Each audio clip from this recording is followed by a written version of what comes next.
Maqaa Abbaa, kan Ilmaa, kan Hafuura Qulqulluu, Waaqa tokkoo. Ameen. Dhiifamaa fi tolummaa isaa nuuf baay'isee Waaqayyo Abbaan keenyaa hanga isaa kanaatti kan nu ga'e maqaan isaa qulqulluun guddaa kan galatoomee fi kan ulfaate nuuf haa ta'u. Maatiiwwan Waaqayyoo ijoolleen haadha keenya qulqulleettii Dubroo Maariyaam bakka adda addaa taa'uudhaan sagalee kana kan dhaggeeffattan hundumti keessan maqaa gooftaa keenyaa fayyisaa keenyaa Iyyasuus Kiristoosiin nagaan isin gaafadhaa. Akka kasaatii bakka jirtanitti akkam bultanii, akkam ooltanii, akkam galgaleessanii. Ameen. Galateeffamuun amala uumaa keenyaa fayyisaa keenyaa Sillaasee kan ta'e maqaan isaa baddaa samii irratti afaan qulqulloota argamoota isaatiin afaan qulqulloota abbootii keenyaa farmoolii keenyaadhaa yeroo hundumaa kan galatoomu nu birattis guddaa kan galatoomeedhaa fi kan ulfaate nuuf haa ta'u. Deessuu gooftaa keenyaa haadha hunduma keenyaa qulqulleettii Dubroo Maariyaam qulqulloota ergamoota Waaqayyoo qulqulloota abbootii keenyaa farmoolii keenyaa hunduma isaaniidhaaf akka kennaa isaaniitti galannii fi ulfinni guddaan isaaniif haa ta'u. Egaan maatiiwwan Waaqayyoo koorsii keenya qo'annaa kitaaba qulqulluudhaan boqonnaa sadaffaa kitaabilee kakuu moofaadhaa barachaa kan jirru.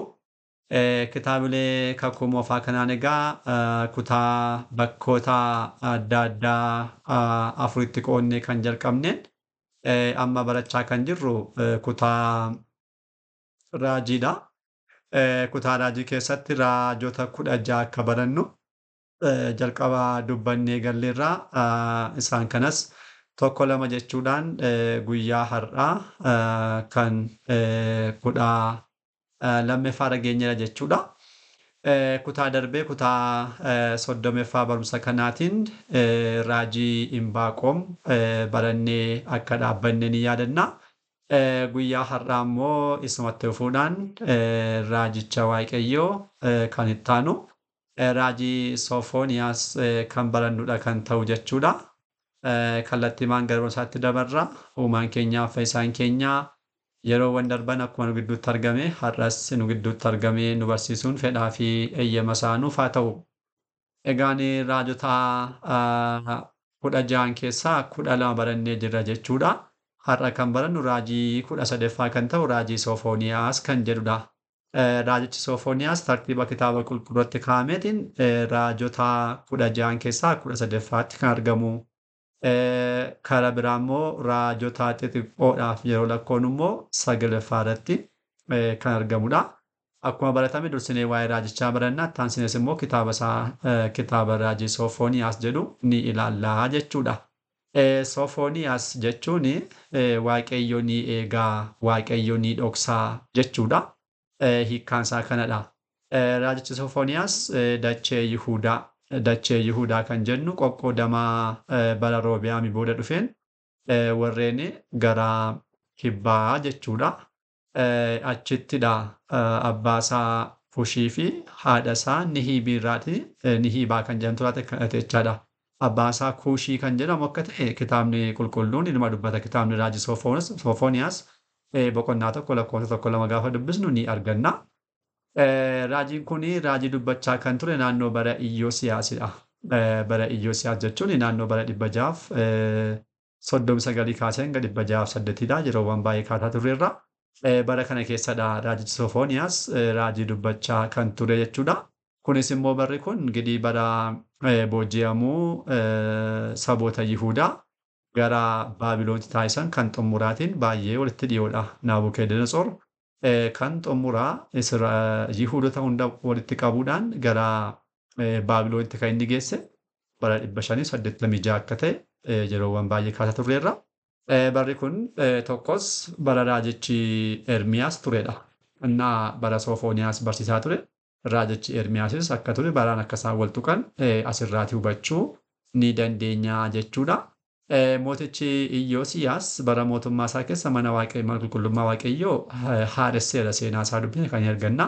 Isa dura warreen turan mootonni adda addaa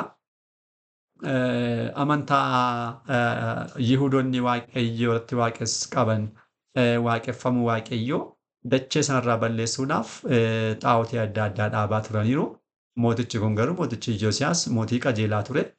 Mana qulqullummaa Waaqayyoo haaresseera. Innaa yeroo kana Soofooniyaas dhimma kana keessatti illee gahee guddaa kan taphatedha. Inni ofuma isaatii Soofooniyaas raajichi kan dhalate mana mootii keessaadha. Ingirii mana mootii keessaa ta'uu isaatiin wantoota naannoo mana mootummaatti jiran gaarummaas hamminummaas jechuudha. Wantoota hojiiwwan dargaa raawwataman sodaa malee barreesseera. Dhuguma achi keessaa akka inni dhalate kitaabni kun dhugaa ni ba'a. Raajii Soofooniyaas boqonnaa 1:1-2 dubbisne ni arganna. Bara Hisqiyaasidha. Hisqiyaas jechuun Iyyoosiyaas fa'aa dura baay'ee fagoo kan turedha.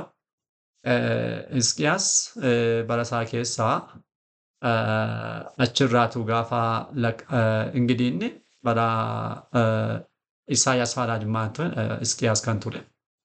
Sababa cubbuu isaatiin waggaan yeroo isaaf dabalamu mucaa tokko dhalchee ture. Eenyuun maqaan isaa Minaasee jedhama. Minaaseen mataan isaa bakka sana bu'ee hojii gaarummaa raawwannee hamminummaadhaanidha. Boodarra bargit gaabbii galeera. Kadhannaan gaabbii kadhannaan nikatellee kadhannaa raajotaa keessaa tokko ta'ee lakkaa'ameeraafi. Kallattii kanaatiin achuma mana Hisqiyaas keessaadha. Soofooniyaas irree kan dhalatu jechuudha. Kallattii Minaaseen osoo hin taane kallattii nama biraatiin manuma Hisqiyaas keessaatu raajichi Soofooniyaas dhalateera jechuudha. Naannoo mana mootummaa keessaa kan dhalatedha jechuudha. Innaa salphaamatti waa'een seenaasaa gabaabinaan kana fakkaataa jechuudha.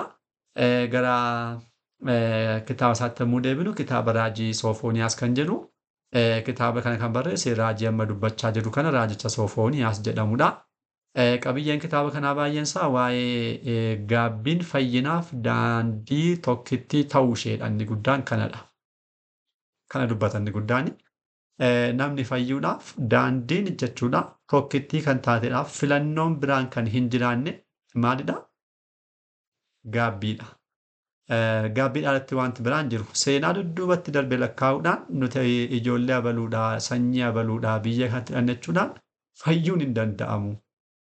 Dhimmi kun ba'uunet kan saboota yeroo sanaa duukaas kan yeroo ammaa duukaas baay'ee kan wal qabatudha. Warreen yeroo sanaa bakka laaluudhaan Yerusaalem keessa manni qulqullummaa Waaqayyoon jira. Yerusaalemiidhaaf wantoonni baay'een dubbatamaniiru. Waaqayyo akka inni isheen daganne dubbatamaniiru. Dabalataan kan akka Daawit gaarummaa kan raawwatan ni jiru. Kan akka Hisqiyaas ni jiru. Kan akka Solomoon ni jiru. Isaan kana dura kanneen darban sana yaaduudhaan fayyuun hin danda'amu. Tiyyuu fayyuudhaaf maaltu barbaachisa? Gaabbii qofa barbaachisa malee yeroo cubbuu raawwatamaa jirutti abaluu ni qabna jechuudhaan kana jechuun akka hin danda'amne sirriitti kan ibsudha. Malee waa'ee abaluu dubbachuudhaan waa'ee abaluu lallabuudhaan nuti ijoollee abaluudha jechuudhaan hin jiru. Fayyinni hin jiru. Kan jiru maala? Gaabbii qofaadha kan jedhu sirriitti ni ibsa. Akkasumas immoo hooggantootaaf warreen sadarkaa kamirra jiranii akeekkachiisuudha tokkos. Inni akeekkachiisa kitaabni kun. Raajichi Soofooniyaas akka raajota warreen kaasuu hin taane inni kun ofuma isaatii mana mootummaa keessaa waan dhalateedhaaf naannoo sanatti waanta raawwatamu guutummaa isaanii beeka. Dabalataanis immoo namoota kana ni akeekkachiisa jechuudha. Kan xumuraan immoo booji'amuu Yihuudotaallee dabalatee ni qabaata jechuudha. Yihuudoonni akka isaan booji'amuudhaaf jiran bifa raajiidhaan dubbatee ni argannaa jechuudha. Innaa kitaabni kun boqonnaawwan 3 qaba. Bakka 3tti qoonnee ilaaluu ni dandeenya. Kan jalqaba boqonnaan tokkoffaa guyyaa murtii Waaqayyoodha jechuunis Waaqayyo Yihuudaatti akka murteessuu fi akka booji'aman. Egaan Yihuudoonni dursanii bakka lamatti akka isaan qoodaman yeroowwan baay'ee kan kaasnudha. Warreen gara kaabaa warreen Israa'eliif warreen gara kibbaa immoo Yihuudota jedhamu. Warreen gara kaabaa dursanii booji'amaniiru. Maaliidhaaf? Isaanii amantaa xaawotiidhaan durumaa kaasanii kan turanidha. Waaqayyoon baay'ee gaddisaa turaniiru. Innaa bara 722tti gara Ninaweetti booji'amaniiru mootummaa Asooriin jechuudha. Innaa faallaa isaan kanaa immoo warreen Yihuudaa kun funnu qaqqabadhanii yaadaan turan. Maaliif yaadaan turre? Jalqaba kan kaasan abdii taasifachuudhaan. Tokko manni qulqullummaa Waaqayyoo Yerusaalem keessa waanta jiruudhaaf. Kun waan jiruudhaaf nuti hin booji'amnu kan jedhan jechaadha. Nama dinqisiisa. Dabalataan Waaqayyoo waa'ee Yerusaalemiidhaaf kanneen dubbataman. Isaan kana ilaaluudhaan Yerusaalem hin baddu. Dabalataanis immoo warreen isaan dursanii turan namoota ciccimoo isaaniin kaasuudhaan abaluun ijoollee abaluudha. Kanaaf Waaqayyo nuun balleessu hin booji'amnu jechuudha. Akkasuma yaadanii beekan akka booji'aman. Innaa kanadha. Waaqayyo dhuguma akka inni murteessu raajichi kun immoo ni kaa'a jechuudha. Dhuguma Waaqayyo murteessa maaliidhaaf? namni wanta raawwate hundumaadhaaf ni argata. Malee abbaan keessan abaluudha waan ta'eedhaaf, isin ijoollee abaluu waan ta'eedhaaf isiniif hin hafu, isiniif hafa hin jedhamu, hin hafuuf. Hin hafuuf namni sadarkaa jiru irratti balleessaa isaadhaaf ni adabamaa jechuudha. Innaa Waaqayyo akka isaan adabaman isaan taasiseera jechuudhaan ni booji'amu jechuudha. Booji'amuun isaanii immoo waggoota muraasaa booda akka dhufu. Innaa sirriin akka inni dubbate waggoota muraasaa booda Asooriin balleessuudhaan Baabiloon mootummaa Baabiloon kanneen hundeessan namoonni ciccimoo keessaa kan akka Naabukeedanasoor Yerusaalemis qabataniiru. Xumuraaf immoo bara 586tti guutummaa isaanii haranii Yerusaalem balleessanii mana qulqullummaa balleessanii isaan kanas fuudhanii gara garbummaatti yookiin gara booji'amutti galchanii jechuudha. Innaa kun isaaniif sin oolle kana dubbataa jechuudha kuni.